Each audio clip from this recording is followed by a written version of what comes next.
All right, so I was away for a couple of weeks, but there has been some news, especially last week. I know it was a fairly uneventful speech, but J. Money Powell did speak at Jackson Hole.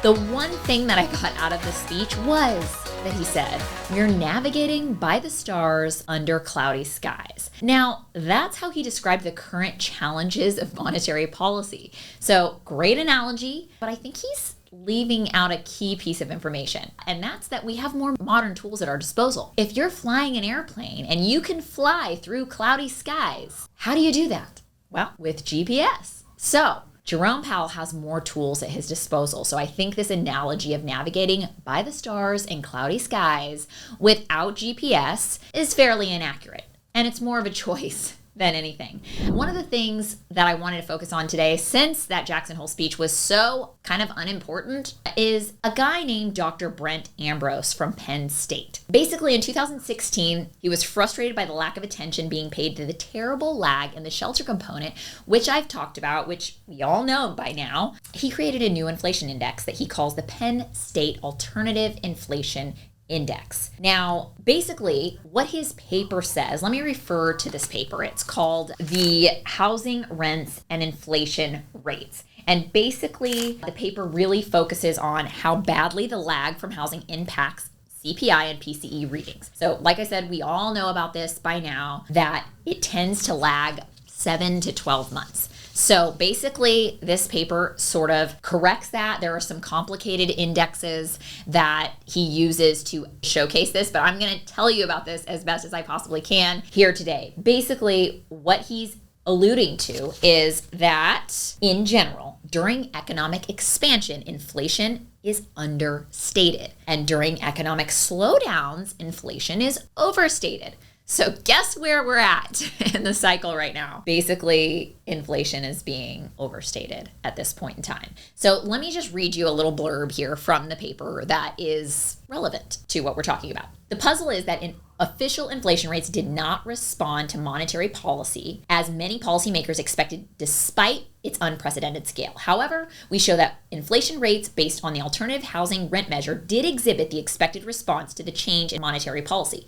In particular, the modified core PCE inflation rate exceeded the 2% threshold in 2011 and has been consistently higher since then, meaning that since 2011, inflation has been higher than 2%, but nobody cared until now. In addition, due to a very rapid and constant increase in housing rent since 2010, the modified inflation rates were significantly higher than the traditional rates. In fact, the NRI core CPI indicates that annual inflation rates were constantly higher than 5%.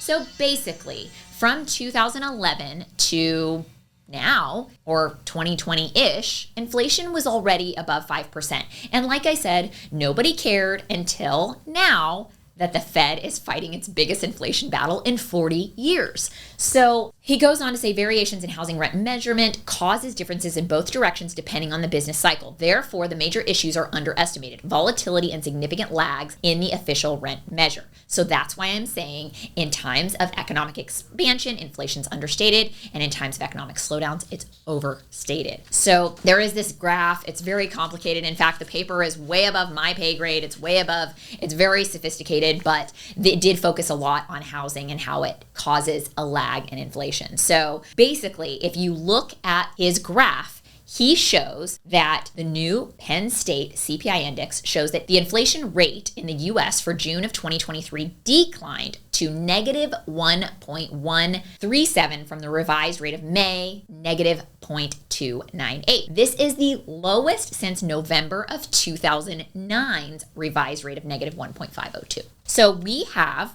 deflation now. We're actually in a deflationary period according to the Penn State CPI reading. Now, you're going to say, or people will say, what about core PCE? That's still at 4.1%. This is what the Fed is paying attention to. This is what most economists are paying attention to, is core PCE. So the Penn State core PCE inflation rate decreased from May to June from 2.364% to 1.945%. So basically what that's saying is that core PCE is already below 2%. Not only that, but the San Francisco Fed is also her team, Mary Daly, her team is also concluding about the same thing. Their alternative core PCE index is at 2.15%. So all this talk about Jerome Powell stopping, increasing, or his goal of getting to 2% inflation, according to these figures, which is more accurately depicting housing, we're not using 12-month-old housing data, it's basically saying that we're already hitting this number of 2%. So basically, if the Fed wants to continue raising rates, basically, we're not going to hit this soft landing. And quite frankly, this paper is essentially saying that there's a lot of room for a misstep here. So all this talk of this soft landing happening is more likely not going to happen because inflation's being overstated right now. He's not looking at accurate or current data when it comes to housing. Housing is a huge component of inflation. So if he's using 12-month-old data, it hasn't caught up, and that's why we're getting these, PCE readings, core PCE at 4%.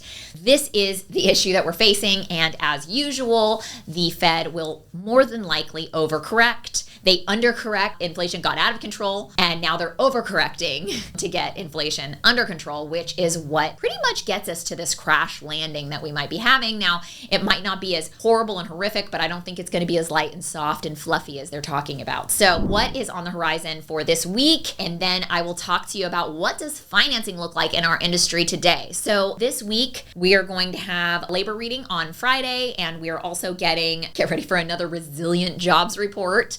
And core PCE is being reported on Thursday. So the one thing I want to mention about this labor number is that the BLS revised its numbers. They do it once a year anyway. So last Wednesday, they revised the March to March job reports down by over 300,000, which means that you would then take off 25,000 from each of the jobs numbers reported every month, which means that the jobs market is not as resilient as we originally stated. Shocker. But like I said, get ready for another jobs report on Friday. It's going to be resilient and amazing. So get ready for that. Again, the numbers seem to be off. But when it comes to financing, what am I seeing out there? Well, I got really used to giving good news every day for years. And now, over the last year or so, it's kind of been trending the other direction. That being said, what am I seeing that's strong right now? Most of my bankers that I talk to that are doing owner-user financing for small businesses, they're busy. They're doing stuff. They're doing lines of credit. They're financing buildings that clients are purchasing. They're doing all kinds of things like that. So the owner-user sector seems to be very busy right now, and they're still in business, which is good. It goes to show that businesses are thriving, or at least doing well. That being said, small businesses are still struggling. There was this article online, I forget where, but businesses are still struggling to hire. So they're probably, employees are working longer hours. They're working more. They're getting more output, and they're still having problems hiring. So that's one thing. Now, residential, I think, the top loan officers out there are still doing business. They're definitely down over the last few years, so I don't want to color it as being like this crazy strong market, but deals are still getting done for the top producers, for the people who were planting all those seeds during COVID when a lot of people were just sitting around spending all that government money. Some of us were actually working and planting seeds and trying to build relationships during all of this, and those people are doing much better, surprisingly, right? Or not so surprisingly. But residential is strong depending on the area. So San Diego is still fairly strong. In fact, I saw an article a couple weeks ago that said San Diego is having like record appreciation across the country.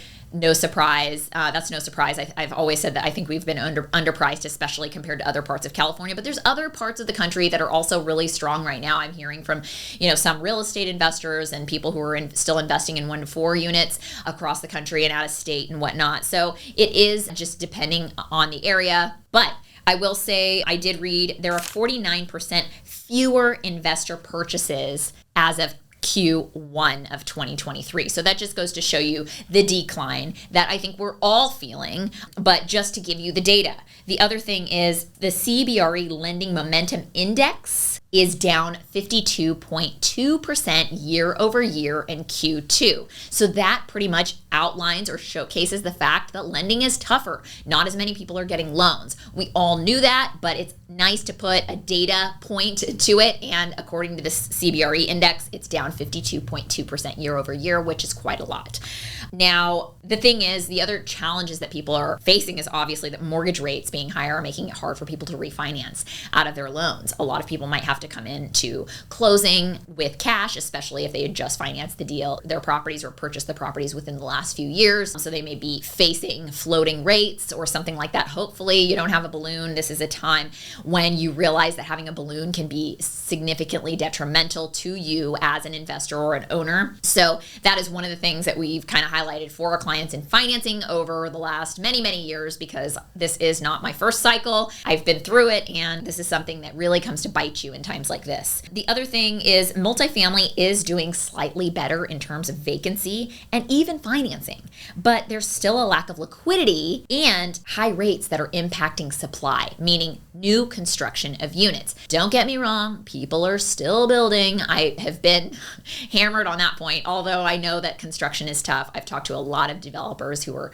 contemplating selling their projects over going forward with building, or maybe they're hanging on to the project and waiting until they see improvement of the economy on the horizon. So it is tough. High rates are making it very tough. Lenders are getting more conservative. It is impacting your numbers no matter where you are. If you're doing any kind of commercial real estate financing, it's all based on income, unless you're doing bridge, which is even harder nowadays because of higher rates. So all of that being said, it's still a tougher market to do business in. We still have this kind of issue of cap rates are much lower than interest rates. So every time I quote a deal, people are just shocked at the loan amount that they're qualifying for. They're shocked at the loan amount, they're shocked at the interest rate, and it's causing them to take a pause and think a little harder. So there are still deals being done, but there's a lot more looking and running numbers than there are actual deals closing in this market. That being said, I'm still optimistic that rates are going to come down over the next year or so, but there is uncertainty, there are rising rates, and there is a demand and supply mismatch in multifamily. So we could be in for a bumpy ride for a little longer. And like I said, I don't think it's going to be a soft landing. I think it's going to be a little bumpier than that. It's not going to be a full-on financial meltdown crash. That's not what we see. Certainly anything can change, but the soft landing scenario is becoming less and less possible, especially if the Fed continues to raise rates. That said, if you are looking at deals, there is financing available. It's out there. I would say if you're looking to buy, if you're looking for the next First Republic Bank relationship, what you should be doing is talking to anybody you can in the industry. Things are slower right now, so this is a great time to go to coffee, to have lunch with mortgage brokers, lenders, anybody you can, just to get a gauge on where the market is at, because it will shift. And again, it's about planting those seeds for the future. Don't think about today necessarily, today's deal.